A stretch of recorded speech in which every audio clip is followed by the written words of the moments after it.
Our medical system is failing us. And I want to caveat that by saying if you're dealing with something acute, life threatening, or you're receiving service for some kind of advanced disease, cancer, heart disease, I see a time and a place for our current medical system, of course. And it would be disingenuous for me to say that there's no merits of it. There's extremely caring and intelligent people in there doing the best they can, and it certainly does save and drastically improve lives. But if you're someone who just wants to improve their health or have a reliable picture of their health, where their health status is at, or if you're dealing with some chronic condition, as so many people are now, or some underlying dis-ease that you just keep getting bounced around to different practitioners, getting no answers, then our medical system is completely failing us.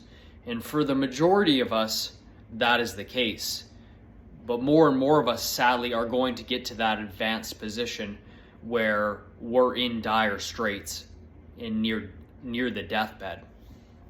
I just got off a call with a client who is going through certain health conditions, has a lot of chronic pain, a lot of things that just aren't making sense, and he's seeing practitioner after practitioner. He is not getting clear answers or getting the same answers over and over again. Each appointment is spread out weeks, if not months, down the line. It's hard to make any consistency that way. It's hard to even remember the information that's being given to you or what has been proposed that you should be doing. Never mind, that's why it's generally just take a pill. This man has the resources to go to private clinics. He was just down at the Mayo Clinic for, unfortunately, his wife seeking advice down there. So he has the resources to go to the best quality of care. But when he's up here in Canada, and I'm not saying the States is necessarily all that much better. It's ridiculous that some people feel like their hand is forced to go to multi-$1,000 appointments just to get answers. But he's getting nothing up here in Canada, you know. It's just wait after wait. And then when he does get some answers, for example, he's dealing with a metabolic disorder called non-alcoholic fatty liver disease. I don't know the numbers exactly, but from what he's relayed to me, he has a very high percentage of fat in his liver. Now, he might have got these numbers wrong, which is an issue in itself if the doctor isn't appropriately relaying the information to him, or if he's very confused. It should be very clear, but he was under the impression he had X amount of fat in his liver, which is off the charts, right? Let's just say that is correct, right? His doctor has relayed to him that it's not a huge issue, that this should be looked at, but we can address other things first.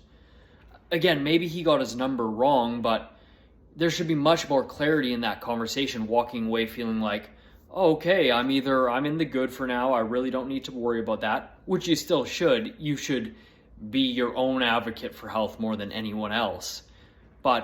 Or it should be like, geez, my number doesn't look right here, something isn't making sense to me here, this needs to be addressed. He didn't leave feeling either of those things, and I'm looking at this number, if it's true, and being like, no, you need to go back there, and this needs to be, or you and I need to work to get this addressed as soon as possible, because this is not normal.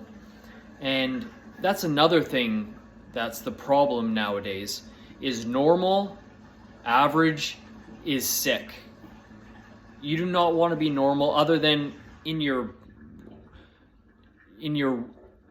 run-of-the-mill blood requisitions. You do not want to be normal in almost anything. Right? He was also speaking to, well, it's looking like we're getting to some pre-diabetes here. Some signs and markers are trending in that direction.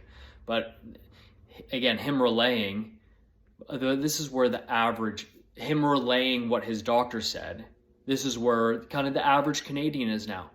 Well, that's a huge problem. If the average Canadian is now nearing pre-diabetic levels, which I'm not surprised at all, that is not normal.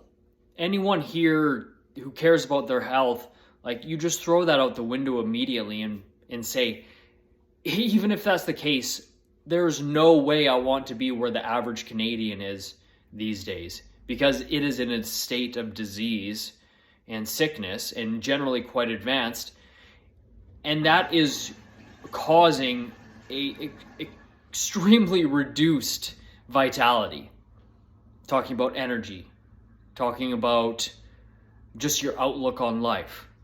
You know, if you're average, which is nearly pre-diabetic or pre-diabetic,